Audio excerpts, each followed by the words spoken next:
नमस्कार, प्रणाम। हमारे यूट्यूब चैनल पे आप सभी लोग का स्वागत है। आशा करते हैं आप लोग स्वस्थ और मस्त होंगे, बहुत ही अच्छे होंगे, बहुत ही प्यारे होंगे।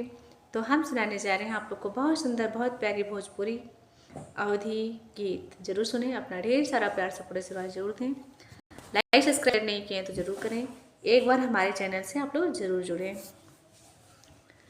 नजर लागे राजा तोरे बंगले पर, नजर लागे राजा तोरे बंगले पर, जो मैं होती राजा बन के कोयलिया, बन के कोयलिया, हाँ बन के कोयलिया, जो मैं होती राजा बन के कोयलिया, कुहू के रहती राजा तोरे बंगले पर, कुहू के रहती राजा तोरे बंगले पर, नजर लागे राजा तोरे बंगले पर, नजर लागे राजा तोरे बंगले पर, कि जो मैं होती राजा कारी बदरिया, कारी बदरिया, हाँ कारी बदरिया,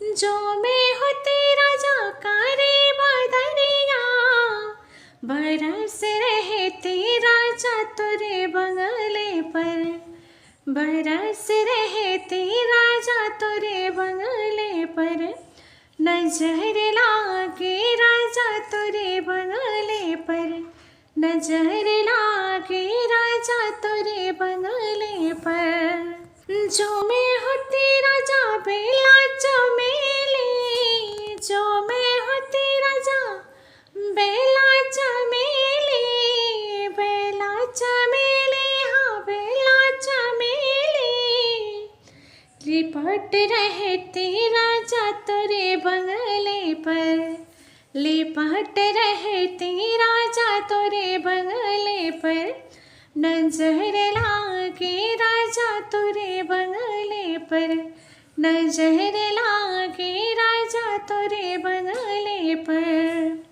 कि जो मैं होती राजा तोरे दुल्हनिया, तोरे दुल्हनिया, हाँ तोरे दुल्हनिया, जो मैं रहती राजा तो, जो मैं होती राजा तोहरी दुल्हनिया, मटक रहती राजा तोरे बंगले पर, मटक रहती राजा तोरे बंगले पर, नजर लागे राजा तोरे बंगले पर, नजर लागे राजा तोरे बंगले पर। तो जरूर सुने आप लोग, बहुत पुरानी बहुत पारंपरिक गीत है ये।